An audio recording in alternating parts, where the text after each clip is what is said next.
Um, Thank you everyone for joining us for this interview. And I'm right here with Jordan Herrera, who is running for the 5th Missouri Congressional District right now. And that is not just Kansas City, but the greater Kansas City area as well. And I saw you speak at the protest against ICE about a week ago.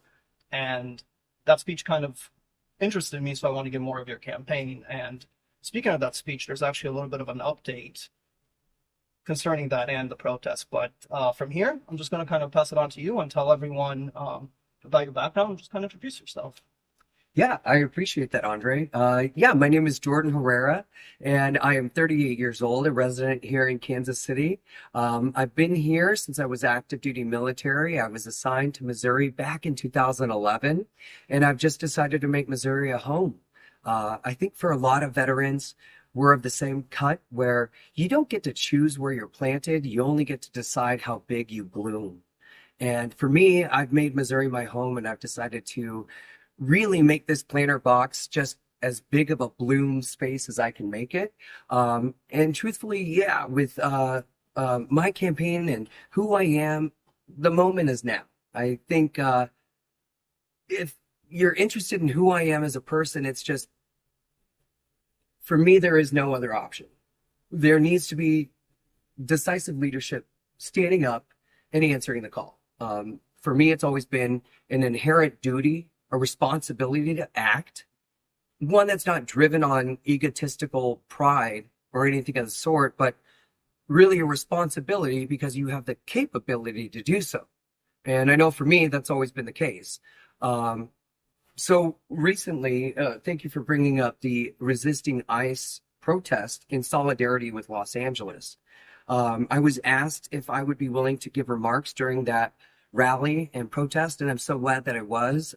As the only Hispanic speaker that was there, I charged up the crowd as best I could with that rallying cry, and I'm grateful for everyone's participation. We had, I believe, anywhere from 900 to 1,000 people there that day. I don't know if the numbers ever came back officially, but it was somewhere in that range. And what was so cool is we only had a day and a half to announce this rally, and that's how many people showed up. Unfortunately, my boss at the time was Andrew Bailey. I was an assistant attorney general for our state here in Missouri. And I was terminated. And it was due to political retribution that I was terminated. I've never been given a warning, a dismissal, or I'm sorry, I've never been given a warning or a counseling or anything of the sort. So on Thursday, 2 days after that protest, I was brought into my division chief's office and given a one-sentence dismissal letter that said, "You are dismissed as of June 12, 2025." And they gave me a little bit more information that I was going to get the remainder of my pay by mid-July. That was it. It gave no justification or cause. And when I asked the deputy attorney general, I asked her, "Well, what's the reason for this?" And she said, "We've received a lot of complaints about you." Okay, well, my annual evaluation just took place, and I had one of the highest, evaluations of my peer group in Kansas City. So there were no demerits, no issues there. And I also gained authorization from my division chief and deputy division chief prior to filing. I asked them if I could. I showed them the law here in Missouri that authorizes me as a state employee to run for a political partisan office, which is a guaranteed thing in the state of Missouri. They both said yes.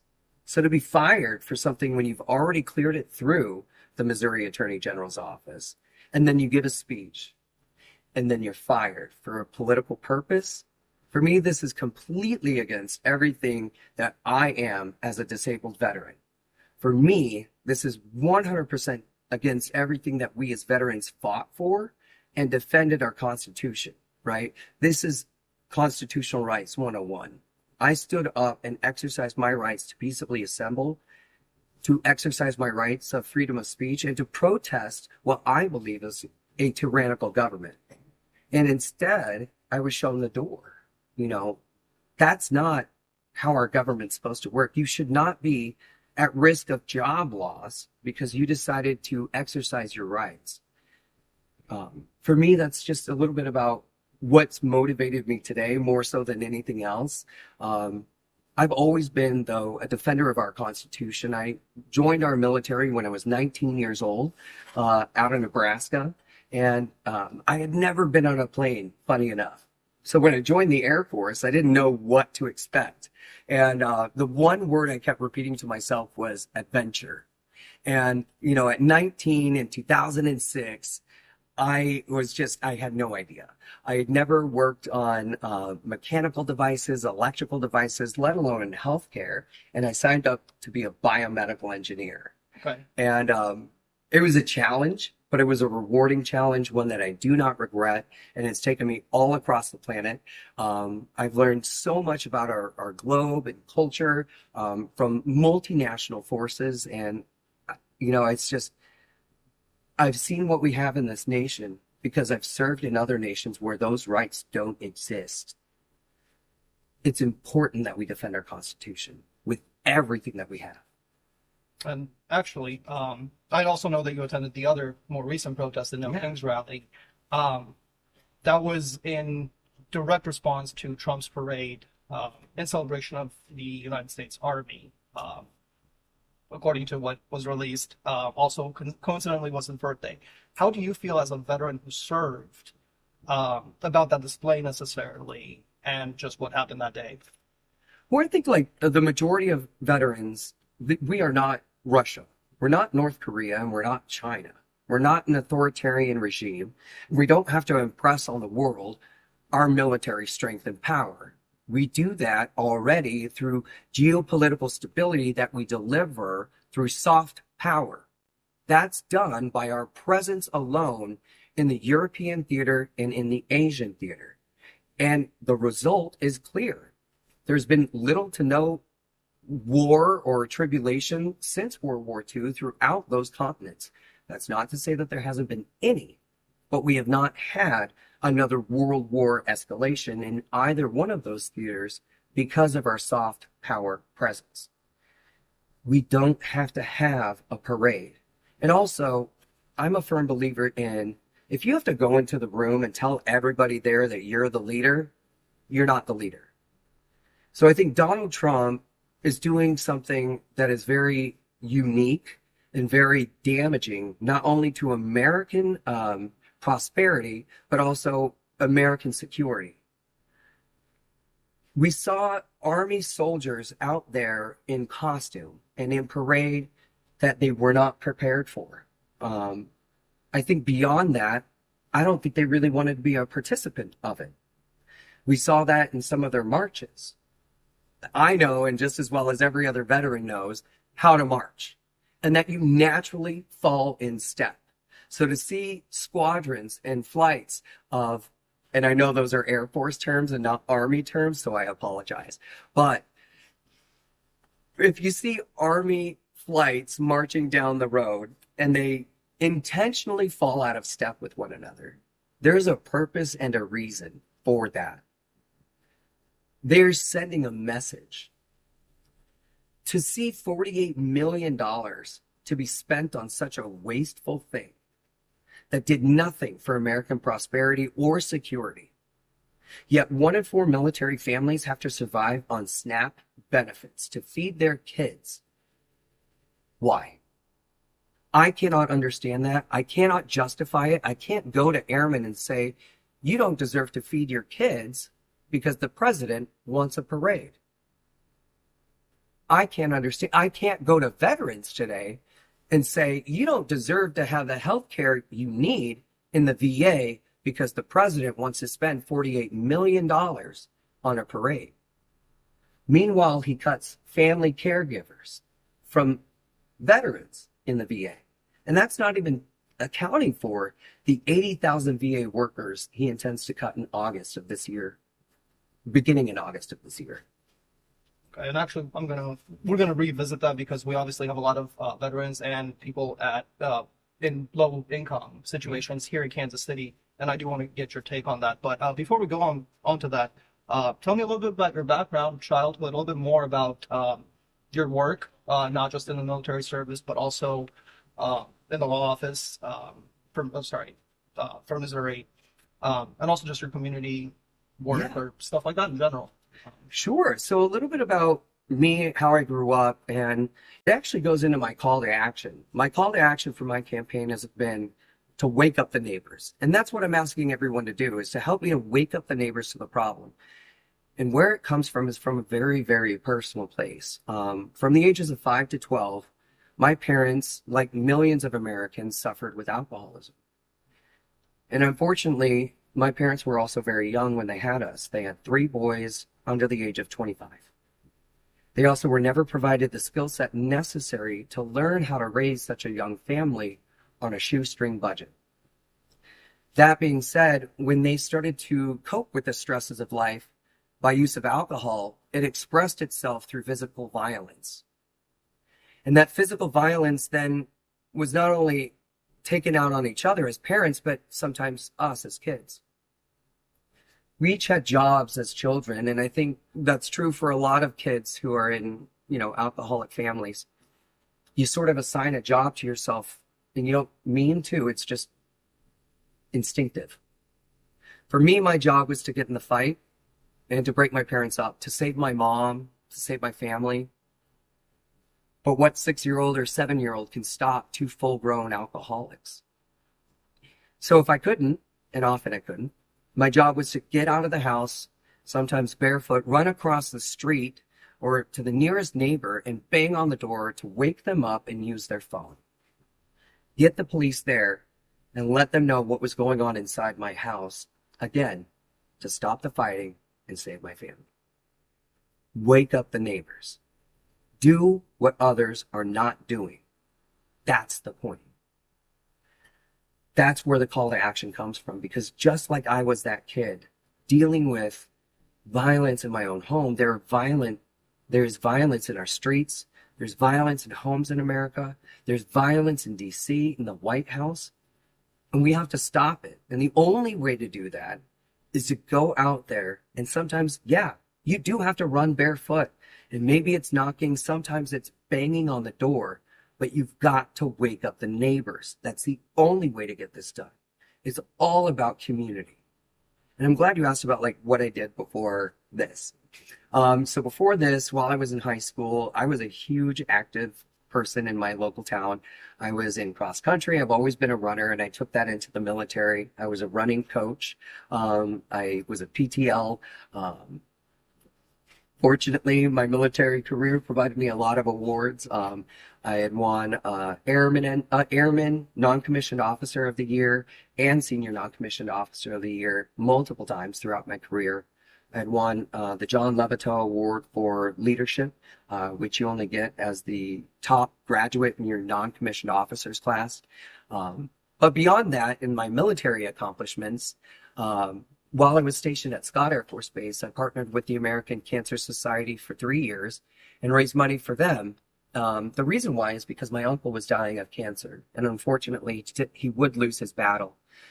But for the 3 years preceding, I raised money for them, and I led events as the chairman of the relay in the cities of O'Fallon and Bellevue, and even Fairview Heights, Illinois, from the years of 2013, 2014, and 2015. And over that period of time, we would raise anywhere from $100,000 per event to $150,000 to $180,000 per event at each event for those 3 years consecutively. I've also been involved with the Human Rights Commission in St. Louis to help raise funds and awareness for their mission. And then while I moved here to Whiteman Air Force Base when I was active duty, my volunteer commitments transformed. I started volunteering more in community cleanup events, organizing events around my airmen and empowering them to build teams and organize events so they could be the leaders. I had already shown that I could do it, which is one thing, but are you able to show others how to be a leader in their community themselves? That's the other most important part, in my opinion, is it's one thing for you to do it, but can you teach the others? Can you show someone else? Are you capable of being a mentor? A leader is one thing, but a leader plus a mentor, that's the next stage, right? So we have to bring people along because it can't just be the Jordan Herrera show, and I don't want it to be. And I think that's also important for everyone in Congress right now. If you're there for 20 years or more, you shouldn't be. That's not how it was designed. You were supposed to go there, serve and represent your people, but then come back and let someone else go in. We need teachers, we need single parents, and we need workers, laborers in Congress. We don't need just attorneys. I think that's a major, major important factor that folks need to understand. We don't just need people in suits and ties. We need people with real experience to go to Congress and talk about the issues, because some of these policies really affect, working people. But if their voices aren't at the table, that's how the policies don't get the right influence to be the most effective for everybody. And actually, glad you're touching on the politics, because this is going to link to what you just mentioned earlier too, leadership. Mm-hmm. What does better political leadership in Kansas City look like in your opinion, which I'm guessing is what motivated you to run? Yeah. Or what do you think, where do you think there is a lack in political leadership in Kansas City? Right. Well, I've been asked a lot, why am I running? And what I've said is I don't have a choice. Even more so now. Now that I've been fired out of political retribution, I don't have a choice. I need folks to understand that this is happening now in our own state. I don't know if I'm the first person to be fired for a political purpose, but I know I won't be the last. Also, there are thousands of federal workers who came before me. They were all fired for a reason that they don't justify. The Trump administration can't justify. They were just terminated with a blunt force axe. And there's no reason for it. So these things are going to continue to happen. So yeah, the problems with leadership are such that we don't have the leadership necessary to defend people. And what I mean by that is we need strong leaders to stand up and say, you go no further. I don't think we have that today. In our own Democratic Party, we have a 30% approval rating. That's in our own party. Meanwhile, Donald Trump has a 41% approval rating across the nation. That should terrify every Democrat. And to think that we are doing everything exactly right tells me that those leaders are looking at this fight with rose-colored glasses on, and there's absolutely no way we're going to win this thing with that logic. So what I'm asking everyone to do is take those glasses off, stop taking the drink, stop taking the pill, stop taking the smoke, to quit numbing out and feel. Because when you feel what's happening, you're gonna get angry. And when you're angry, you can channel that into passion, and passion becomes action.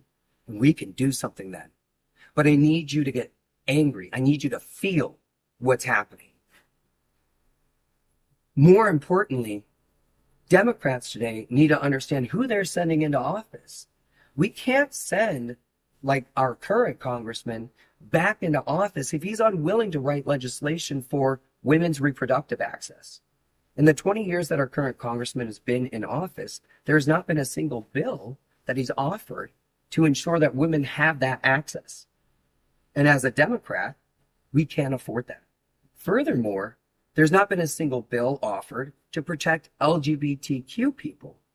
And all I have to ask is to my fellow Democrats, do you think we can sacrifice one seat in our Congress today? Because if you think we can, if we can sacrifice a seat, let's keep sending Democrats to office who refuse to protect the vulnerable and the voiceless. Let's do it. But I don't think we can, and I don't think most Americans are going to stand by that. I think they're going to agree with me and say, no, we need every seat to be working for every population that's vulnerable and voiceless, every population that's marginalized and is at the target of this administration. Okay. And actually, let's go back now to the marginalized communities here in Kansas City. A couple of things I want to ask about. One of them is low income, again, health access and housing for not just veterans in Kansas City, but for anyone facing these difficulties. Do you think that the systems we have here are adequate for that? The way that the city spends the budget, or do you think there's, again, better ways to do this? There has to be a better way. If we look at the housing situation currently in Kansas City, and this is while I was employed even, I had two sources of income. I was fortunate enough that in my military career, even though it ended sooner than what I had hoped, I am a retired disabled veteran. And I was able to get the kind of care necessary and the coverage necessary to provide me those benefits. So I do have that source of income. While I was also working for the Missouri Attorney General's office, I had a secondary income. I still could not afford a house here. Everything that I could afford was at minimum $350,000 or more, and they were built before 1970. That's a problem. The fact that we don't have new construction happening, that's a problem. The fact that new construction is too expensive, again, we have issues. So what are we doing to tackle these problems? Are we developing creative solutions to find alternative building materials? It's possible. There are actually people that I've met here in Kansas City. There's a Black gentleman here in the city who's developing alternate building materials right now. And I am so happy that I sat down with him and I learned about his, I don't want to reveal his secrets, but I learned about his program and what he's trying to do and his pilot program that's coming out. And I'm so excited. So we're partnering with him on how to transform housing so it's more affordable and easier to access. Another thing that my campaign and I are doing is we're reaching out across the nation. I know that I am not going to be successful unless I build a coalition. There's a gentleman out in San Francisco by the name of Shoykot. He's challenging Nancy Pelosi, and we're partnering with their campaign to understand how San Francisco thinks about housing. Now, San Francisco is one of the most expensive markets in the country. So, taking a lesson out of their playbook and how they're attacking the interest rates and the financing of how people acquire housing, we're taking a look at that as well and finding what can work for Missourians and how can we address that into our policies. That's how we're doing things smarter. That's how we're doing things better. That's how we're working together as a community and also nationally to make sure that we're delivering the results that people have been hungry for. I know I don't have all the answers. Again, I don't believe in arrogance. But what I do believe in is the antidote to ignorance is education. And it starts with asking questions. So when you ask the question to others, how can we do this? How can we make it smarter? How can we make it more efficient? And you get answers, you listen. You pick the parts that work, you leave behind the stuff that doesn't. And then you keep moving forward and you build. And fortunately, we've been lucky enough to build a team around this issue specifically. Now, another problem here in the market that we're in Kansas City specifically, is that there's a large portion of housing that's owned by private hedge funds, investors, and we also have to talk about there's markets like, organizations like Zillow, Redfin. They artificially inflate the market, and they make it so expensive for everyday people to then buy a house. We have to attack this problem. And we also have the law available to do it. Whether it's applying antitrust law or monopoly law, we cannot be afraid to use the tools that the Congress sessions of past have given us as Americans to then use to protect vulnerable Americans today. I look at single moms and dads because I come from a single mom family.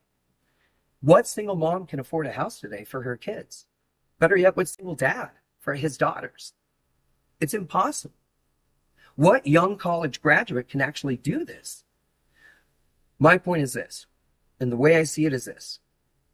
The American dream has been bought and sold from underneath our feet before we've even had a chance to step on the grass. Now, I don't believe in that future. We can do better. And I am committed to finding the solutions. Maybe that's expanding low-income housing tax credits into what I am calling middle-income housing tax credits. Building the right structures for working families, focusing on HUD policies that don't just apply to the vulnerable, like low-income, the disabled, and elderly, but also to those in their 20s, 30s, and 40s, the working class of Americans who are really struggling as well. Because it's not just a problem for the low income. It's a large amount of Americans who are all suffering, right? A lot of us can't make our bills. A lot of us need 2 to 3 jobs to make the rent or the mortgage. And we have to take this seriously. And I'm committed to that. Okay. Actually, now to another topic of Kansas City, issues that again have been plaguing the city for a while, and this one is police control, local police control. Since you work for the attorney's office, you have a little bit of insight from the other side. And I know that a lot of people in the Kansas City community don't even understand what state control means and how that impacts the city budget, and life in Kansas City in general. So if you want to give a little bit of detail, and I want to take your view on what's going on with that and what we could do. Yeah, absolutely. So I think that's such an important thing, especially for the state of Missouri. There are only 2 municipalities in the entire country, only 2 in the entire country that are controlled by the state. St. Louis and Kansas City. That's it. Only one state, Missouri. There's a reason. There's a problem. Now, I mean, for Kansas City, that happened in, the earlier 1900s when it was the Pendergrast era. And there was a lot of issues with, the mafia and the mob having control over the political process and even the judge process in the state of Missouri. That's not today. That is not today. But those are still the same laws that Governor Kehoe seems to use against Mayor Quinton Lucas and Mayor Kara Spencer. For me, I just don't see any water in it. I don't see it holding water. I feel like this is an intentional attack on democratically run cities to, in a sense, show that they falsely cannot manage their own cities. Now, why this is important is when you become a state agency, you get separate exceptions to the law. Those are called immunity defenses. They shield officers from bad conduct or maybe unscrupulous conduct that otherwise they would have been accountable for. But because now they are a state agency and not a municipal agency, they are protected. So a lot of those violations get pushed away. If they were a municipal agency, qualified immunity is a little bit harder to achieve. Same way with official immunity. It's a little bit harder to achieve. It doesn't mean it's impossible. It just means it's harder because you're not a state agency. So when they fall under the state, in a sense, it allows for an umbrella of protection that isn't there for any other police department in the country. And it's only for Kansas City and it's only for St. Louis. Now, what I think really does need to change, and I appreciate you bringing this up because even over the last 5 years, we've seen a $23 million increase in how much is being spent. That's a massive amount when we're talking about our local budget. That shouldn't happen. And the reason why it's happening is because, we've had numerous lawsuits that get settled. Well, again, if you don't want to go to court, you go through the settlement process. So just because settlements are happening doesn't mean something bad didn't happen or something against policy didn't happen. And I don't want to make it imply that I'm saying criminal conduct happened. I'm implying that something civilly might have happened. Maybe something criminal could have happened. I don't know. Right, each case is... Right, each case is unique, and I don't know the facts of each case. So just being fair. But at the same time, why do they have this extra layer of protection when every other municipal police department across the nation does not? Furthermore, why does the governor feel that he has more authority in this state than any other governor in the United States to take over this role? For me, isn't that completely counter to the conservative argument? Doesn't that feel like big government? Doesn't it feel exactly like what the Conservative Party would have been fighting against? I feel like this Trumpian regime has abandoned their traditional conservative values and are totally comfortable and warm with embracing everything from the Soviet era. It feels very much like everything that we fought against in the Cold War. This is not communism, authoritarianism. This is Stalin in a different way.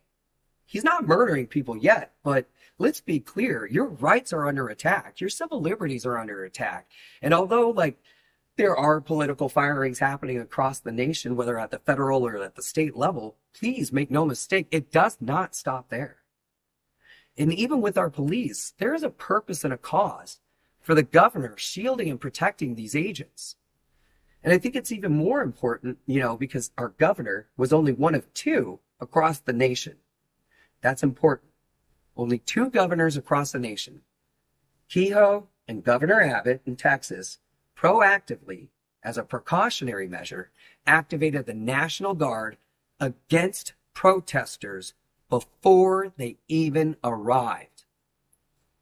That's a level of intimidation to prevent you from exercising your constitutional rights, your civil liberties.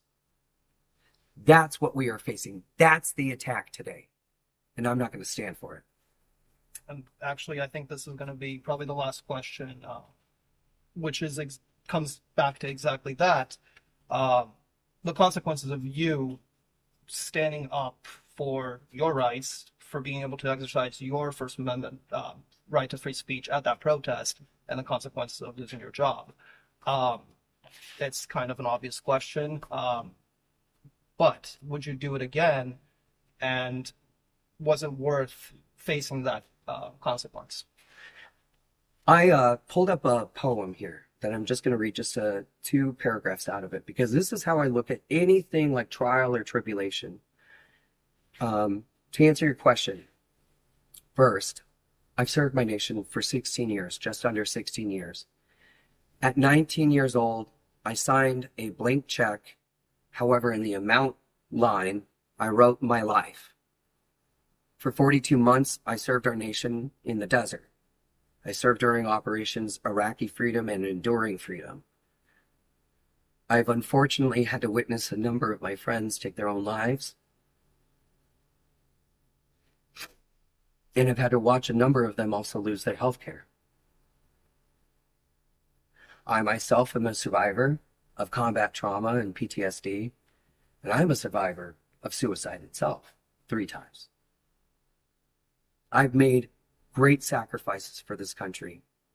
I'm not weak. I'm a strong person. I get to advocate for veterans in treatment courts across Jackson County and Johnson County in Kansas. I give back because I realize now what my life is about and who it's for, its purpose. I would happily lay down any job to do what I'm doing, to advocate for the vulnerable and the voiceless. And I'm going to read a short poem that gives me the strength, and it's titled Defeat by Khalil Gibran, and the last 2 paragraphs go like this. Defeat, my bold companion. You shall hear my songs and my cries and my silences, and none but you shall speak to me of the beating of wings and the urging of seas, and of mountains that burn in the night. And you alone shall climb my steep and rocky soul. Defeat, my deathless courage. You and I shall laugh together with the storm, and together we shall dig graves for all that die in us. We shall stand in the sun with a will, and together we shall be dangerous. That's how you look at your trials and tribulations, your failures and your defeats, as your bold companion. You stand beside them in the sun with a will, next to them, and you turn them into your strength, and you will be dangerous with them. Andrew Bailey thinks he can shut me up and silence me by firing me. He thought he took away my livelihood and my financial opportunity. All he did was liberate me and set me free. All he did was stoke the flames inside of me to keep moving forward. That's it. That's how I look at this. And, I do want to share one other thing. And It's just a quick little note that I say about courage. And this speaks about, just me as a person. I'm so sorry that I didn't have this pulled up. No, it's okay. Actually, that was gonna be that kind of relates because that was gonna be the next thing I was gonna just touch on. What do you have to say to people who do want to come out, and how do they keep the momentum going, or how do they get involved? And I'm assuming courage obviously takes a big part of moving. Yeah. Yeah. I would encourage people to still come out, because whether you decide that, now is the time, or 2 weeks, or a year, or maybe not this election. In 2 years, it's still going to be there. He will still be there. If we don't stand up and we don't show a resistance, then in 4 years, it's going to just change into J.D. Vance or someone else, the next fake Trump person. We have to mount a resistance, and a consistent resistance. And what I say about courage is this, because it's a duty, it's a responsibility. Courage is the burden of those who bear light and truth. And to carry that torch that lights the future means that we must accept fire, that we will be burned, but never let go. Because the path must be lit and the flame must endure. That's a courageous person. Knowing that you will surely face fire, that you will surely be burned, but you grab the torch anyway and you light the path for others to follow. It's not easy. And not everyone can do it. Sometimes I struggle. I can't do it alone. I need people to prop me up and to help me. I am a strong person. I've survived an enormity of challenges in my life, from poverty to childhood neglect and hunger, to a military career where I served during DADT, and it was illegal for me to say who I loved.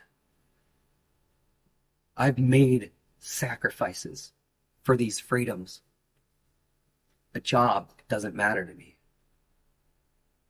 What matters to me is being able to live the life I want and dreamed of.